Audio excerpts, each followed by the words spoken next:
Mais uma edição do Acústica no Enem. Eu converso agora com o professor Everton Foltora de Geografia, do Colégio Contemporâneo. E a gente vai bater um papo sobre a prova do Enem 2019. Professor, com todas essas mudanças e transformações na educação em 2019, o que a gente pode esperar da prova? O que vem por aí? Pois é, como eu estava te falando antes, a grande incógnita é o que vai cair nesse Enem com essa nova diretriz do MEC sobre as novas possibilidades de ensino. Né? A gente não vai ter, certamente, nenhuma questão tendenciosa de viés político e ideológico. Isso não vai ter, porque o governo já sinalizou com isso. Eu espero que as questões sejam muito mais conteudistas do que foram nos últimos anos, relacionando um aspecto, um recorte com um assunto e relacionando com conteúdo. Eu espero mais isso, sim, dessa prova. Para quem se preparou, vai encontrar que tipo de conteúdo na geografia? E para quem não está nem um pouco preparado, o que pode fazer para entender a geografia do Enem? Vai cair o quê? A rua da cidade de Camaquã? Como é que funciona esse processo? Quem não se preparou ainda, a gente está na esquina de uma igreja, né? Já pode ir ali, dar uma vez por semana, dar uma orada, uma rezada, né? Dá tempo ainda? Não dá, né? Se tu tiver um cronograma de estudo e tiver sorte de cair aquilo que tu estudou, tu tem chance, mas eu acho que vale a pena dar uma ida na igreja também. Para quem se preparou, a gente teve nos últimos 2 Enems questões sobre biomas, é uma possibilidade grande de cair biomas. A gente não teve nos últimos Enems fuso horário. O Enem adora fuso horário. Escala cartográfica lá na parte da física. Questões relacionadas aos microclimas, inversão térmica, chuva ácida, ilhas de calores também sempre é recorrente. E a questão geopolítica. Tem que olhar jornal. Tem que assistir jornal, tem que ler jornal. Tem que estar inteirado do que está acontecendo, principalmente com Rússia, China e Estados Unidos. Em relação também com o Brasil, ou são questões diferentes? Como o Brasil se porta em relação a isso, mas diplomaticamente eles não fazem relação com isso. Por exemplo, eles vão perguntar para vocês que estão estudando qual é a relação dos Estados Unidos com a Crimeia, qual é a relação da União Europeia com essa relação da Rússia com a invasão da Crimeia, esse tipo de situação, assim, porque isso interfere nas relações, além diplomáticas, também nas relações econômicas. Por quê? Relacionando isso da Rússia com a Crimeia, a União Europeia apoiou os Estados Unidos e romperam relações com a Rússia em algumas sanções econômicas. É tipo assim, ó, tu brigou com a tua melhor amiga, tá? Vamos supor. Vamos lá. Brigou com a tua melhor amiga. E aí, o que tu vai fazer? Tu vai fazer ciúme pra tua melhor amiga que tu brigou, ficando com a inimiga dela lá, Sim. De amiguinha. Sim. Os Estados Unidos fez exatamente isso. Vou pegar a União Europeia para minha parceria. E a Rússia, sabendo disso, foi para quem? Se aliou a quem? A China. Então, esse tipo de lance tu tem que ficar esperto. Quais os conteúdos mais difíceis, assim, cobrados pelos teus alunos, que tu sente que a galera tem mais dificuldade? Que tu acha que pode dar uma luz para quem aí está acompanhando o nosso programa sobre Enem? Eu acho que ainda a galera peca muito na questão de solo e de clima, né, e de vegetação. A vegetação e o clima são como se fosse um quebra-cabeça. Se faltar uma peça da lacuna do teu quebra-cabeça, vai ferrar todo o teu Enem. Exemplo, o clima equatorial chove muito, é quente e úmido. Então, nessa possibilidade de quente e úmido, eu vou ter grandes árvores. Eu não tenho como ter uma pequena árvore, porque ela necessita, para ser grande, exatamente esses 2 fatores. Então, é esse tipo de coisa que tu tem que relacionar. Se eu tenho um clima quente e seco, eu não posso ter uma árvore grande. Aliás, a vegetação que eu tenho não pode ter folhas. Então, essas coisas assim que tu tem que relacionar. Se tu não conseguir relacionar isso, o Enem vai te pegar de algum jeito. Nos famosos pega-ratões que existem por aí. Era a pergunta, quais são os mais usados pega-ratões na geografia que tu percebe assim, gente, todo ano é certo. Essa dica é fundamental. Primeira coisa, se tiver na questão exclusivo, todo, homogêneo, nunca, exceto, já sublinha ela, porque é um indício que existe nessa questão um pega-ratão. Pega-ratão clássico, o solo da Amazônia é infértil. Ele não é fértil como os outros solos. Do nosso bioma, o solo mais fértil é a da Caatinga, onde tem mais minerais, só que falta água.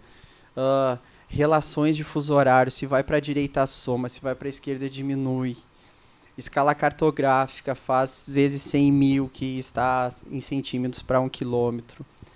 Ixi, por aí vai. Nossa. Aí eu vou dar as dicas da minha prova também. Né? Já fez Enem, Fautora? Já fez Enem fiz, de teste? já fiz. Como é que foi a experiência? As humanas foi bem legal, mas quando chegou na parte da física e da matemática, deu uma complicada. Assim, eu fui na média. Sim, sentiu na pele que os alunos passam. Sim. E agora tá dividido, né? Dia 3, que é meu aniversário, eu vou estar comemorando meu aniversário, vocês não estão fazendo a prova. Domingo. Mas 13 e 10, eu acho bem maçante, assim. A galera tem que se preparar, porque, querendo ou não, eles têm a pressão de escolher a profissão que eles querem, de passar no terceiro ano do colégio, né? Sim. Que é difícil, Conciliar, que é uma exato. corrida, que é uma pressão também para eles, né? Eu dou aula para terceiro ano, eu sei que é uma pressão e eu tiro a gota do suor deles e mais estudar ainda pro Enem e ter E muitos acabam cursando a URGS também e outros vestibulares de faculdades privadas, né? Acaba conciliando. Essas outras faculdades, por exemplo, por teor de curiosidade, o conteúdo acaba sendo direcionado geograficamente? Ou se tendo um balanço assim, de geografia, tu é apto a fazer qualquer tipo de prova? Se tu tiveres uma boa base de geografia, um bom conhecimento de geografia, tu faz qualquer prova, qualquer. Né? Claro que a gente direciona muito mais pro Enem e pro PAV. Sim, eu trabalho da muito Universidade PAV, Federal de Pelotas. Por causa da proximidade que a gente tem aqui e da chance que eles têm. Mas o que eu noto é que todas essas chances que existem, cada vez eles vão dando menos valor. É incrível como isso acontece. Não, que não seja o teu caso. Mas, cara, é só estudar um pouquinho, um cronograma de estudo. É só focar um pouquinho mais que tu consegue. Te ia perguntar, como é que o aluno ou interessado no Enem que precisa estudar e vai se preparar para a geografia deve fazer para fazer a prova teoricamente tranquilo para quem ainda não começou e quem já começou também? Tá, vamos lá então. Começar pela sala de aula. Larga o teu celular. Não mexe mais no seu celular. Primeira regra, muito difícil essa regra. Não mexe mais no teu celular durante a aula. Não mexe mais no teu celular. Nem leva o teu celular pra aula, cara. Pronto. Deixa em casa. Ótimo. Se o professor tá falando, presta atenção no que ele fala. Às vezes eu não gosto daquele professor, porque não interessa, cara. Ele sabe, ele vai te passar alguma coisa importante, alguma dica que possa cair no Enem. Faltando menos de um mês aí, tu poderia fazer um cronograma de estudo de 2 horas por dia, para não ficar maçante. Estuda 2 horas por dia e à noite tu olha um filme referente a alguma matéria. Netflix Legal. tem dezenas de filmes de história, de geografia, que são legais, que fazem um apanhado de conteúdos e vai passando por todos, né? Tu vai ter biologia, tem história, tem geografia, tem química, documentários, que não fica maçante, mas é que, assim, eu não gosto de estudar, né? Sim. Eu acho que poucas pessoas gostam realmente de estudar. Não, que legal, eu vou estudar. Não, ninguém faz isso. Mas o prazer que te dá o conhecimento, aí é que, né, faz valer a pena o sacrifício. Tem que ter sacrifício, cara. Senão tu não vai chegar a lugar nenhum.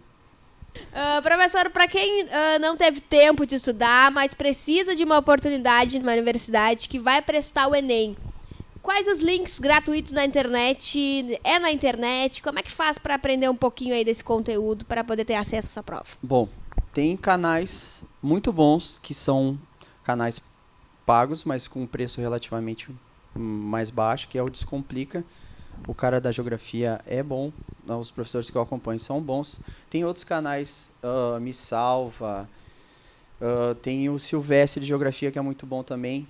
De tantos alunos me pedirem para eu falar sobre os conteúdos antes das provas, eu tenho um canal também, que se quiser Legal, vou deixar lá, aqui para o pessoal acompanhar. Dá um like, tem um ponto na... Não tem nada. Mas é uma infinidade de conteúdos que tu tem à tua disposição. Tem um negócio muito legal que é aprender por música, por paródia. Olha aí.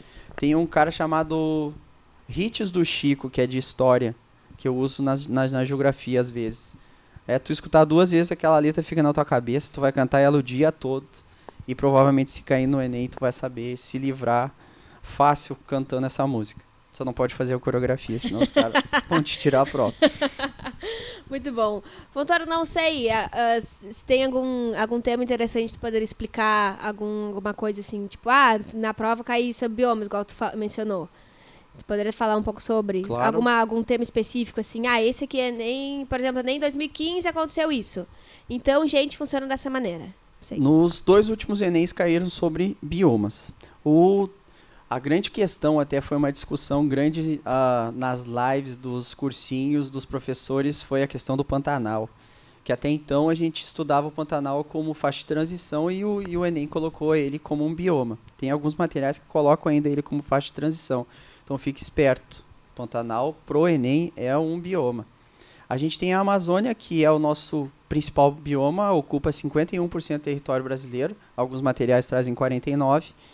Ela é extremamente arbórea, é grande, biodiversa, tem diversas espécies de pássaros e espécies de vegetais e se divide em 3 estratos vegetativos, que é a mata que fica dentro da água, que a gente vai chamar de hidrófita, que a gente tem a mata de igapó, as tropófitas, que são adaptadas à umidade, que a gente vai ter a mata de várzea, e aí sim a imponente a floresta amazônica, que é a mata de terra firme. A Caatinga, no nosso nordeste, onde eu tenho o clima semiárido, que tem pouca chuva, né, que é um clima quente e seco, eu não posso ter esse tamanho de árvore. O que eu vou ter lá? Vou ter as xerófitas, que são as cactáceas, que o espinho vai fazer a função das folhas. Então eu vou ter pouca vegetação e é uma vegetação arbustiva que é de médio porte. O cerrado, aqui fica uma dica importante, que faz tempo que não cai nada do cerrado. O cerrado, por ser um clima tropical seco e a umidade relativa do ar é baixa, e por isso que a gente tem muitas queimadas na região centro-oeste e da Amazônia todos os anos, e está sendo noticiado, e se vocês escutam isso todo dia, as árvores têm os troncos retorcidos, porque eu tenho baixa umidade, o sol pega com muita força e essa madeira vai envergar. Então, troncos e galhos retorcidos e raízes profundas. O que acontece com o solo? Tem um pH, uma acidez muito grande. Eles vão tratar isso com calcário. Isso acontece em Camaquã também. Fazendo esse processo de calcário no solo, a gente vai chamar ele de calagem. Não esqueçam disso. Se cair essa questão, tu me deve uma trufa. Tu vai me procurar no estadual, no Ana César, no contemporâneo, e vai me levar lá. Tem o nosso querido Pampa aqui, que são os campos, né, as coxilhas, que são, de forma vegetativa, gramíneas e arbustos, pequenos arbustos, que são a nossa erva mate. E as araucárias, que é no norte do Rio Grande do Sul, nas regiões serranas, que são os pinheiros, só que pinheiros que a gente fala que são pinheiros abertos. Esses seriam nossos biomas. E a Mata Atlântica. Qual é a grande questão da Mata Atlântica? O Enem pode relacionar ela com a colonização. O tipo de colonização que a gente teve, que foi extremamente... devastou isso, e hoje só restam 5% da Mata Atlântica. Então, por que isso? Por causa do uso do pau-brasil e também da urbanização que foi avançando e foi retirando essa mata. E hoje só 5% restam no nosso território. Dos biomas, os últimos 2 Enems cobraram. Dá uma olhada, vê as possibilidades, não caia nos pega ratões. É isso. E no máximo fazer uma festinha antes da prova, que tá super tranquilo, né? Vai na igreja, meu conselho, vai na igreja, cara. Se tu não estudou. Hoje, 7º ano, sim, eu fiz uma prova e eu nunca coloco boa sorte na prova. Porque, né, quem estuda não precisa de boa sorte. E aí uma menina botou: cadê a boa sorte? Ela é uma aluna nova nossa. Cadê a boa sorte? E eu fiquei pensando naquilo. Cara, quem estuda não precisa de boa sorte. Vai, tá aí, essa é a vai grande e arrebenta. dica. É o título da minha matéria. Quem estuda não precisa de boa sorte. Aliás, ninguém precisa de sorte. Diz professor de geografia em Camaquã. Fontoura, obrigada pela tua presença. Vou indicar o teu canal. Imagina, merece. A gente agradece imensamente. Fique ligado que logo mais a gente volta com mais episódios de dicas sobre o Enem.